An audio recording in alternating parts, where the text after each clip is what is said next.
To begin this evening, I wanted to start by reading an actual story that was suggested to me. I say actual story, but read a story that was suggested to me by PlaguePuppy, known as Toad Words, written by a Tumblr user going by the name Kingfisher Feathers. I will post a link if you all want to read it yourself. But for now, let's go ahead and get into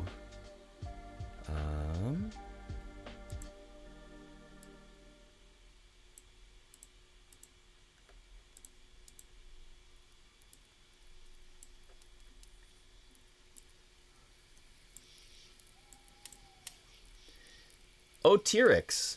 Hello, welcome in. I am here for stories. Wonderful. We were just about to get started. So gather round, everyone. Toad Words. Frogs fall out of my mouth when I talk. Toads, too. It used to be a problem. There was an incident when I was young and cross and fed up with my parental expectations. My sister, who is the good one, has gold fall from her lips, and since I could not be her, I had to go a different way. So I got frogs. It happens. You'll grow out of it, the fairy godmother said. Some curses have cloth of gold lining.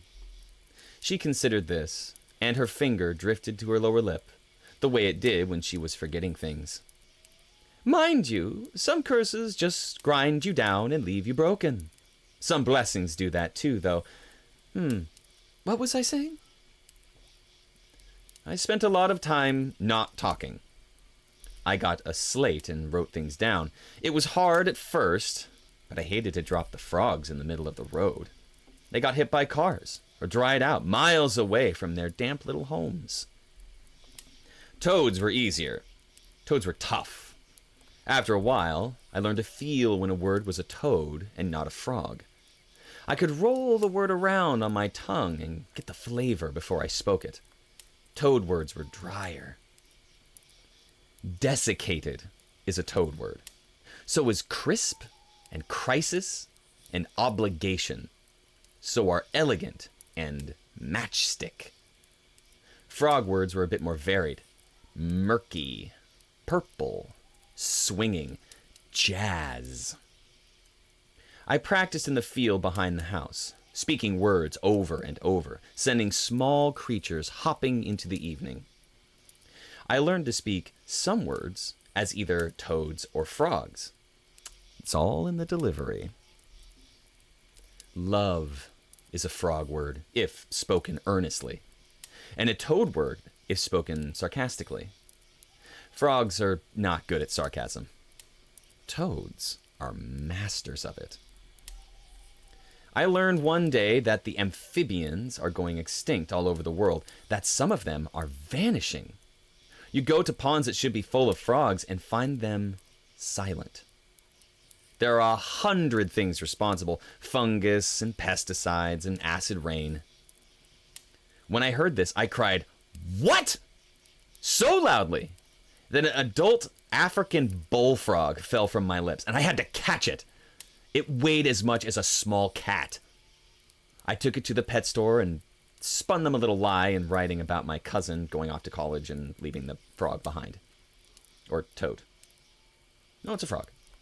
I brooded about frogs for weeks after that, and then eventually, I decided to do something about it. I cannot fix the things that kill them. It would take an army of fairy godmothers, and mine retired long ago. Now she goes on long cruises and spreads her wings out across the deck chairs. But I can make more. I had to get a field guide at first. It was a long process. I say a word and catch it, check the field marks. Most words turn into bronze frogs if I'm not paying attention. Poison arrow frogs make my lips go numb. I can only do a few of those a day. I go through a lot of chapstick. It is a holding action I am fighting. nothing more. I go to vernal pools and whisper sonnets that turn into wood frogs. I say the words squeak and squill, and spring peepers skitter away into the trees. They begin singing almost the moment they emerge. I read long legal documents to a growing audience of Fowler's toads who blink their goggling eyes up at me. I wish I could do salamanders. I would read Clive Barker novels aloud and seed the streams with efts and hellbenders. I'd fly to Mexico and read love poems in another language to restore the axolotl. Alas, it's frogs and toads and nothing more. We make do. The woods behind my house are full of singing. The neighbors either learn to love it or move away. My sister, the one who speaks gold and diamonds, funds my travels. She speaks less than I do, but for me and my amphibian friends, she will vomit rubies and sapphires. I am grateful. I'm practicing reading modernist revolutionary poetry aloud. My accent is still atrocious. Still, a day will come when the Panamanian golden frog will tumble from my lips, and I will catch it and hold it, and whatever word I spoke, I'll say it again and again, until I stand at the center of a sea of yellow skins and make from my curse at least a cloth of gold.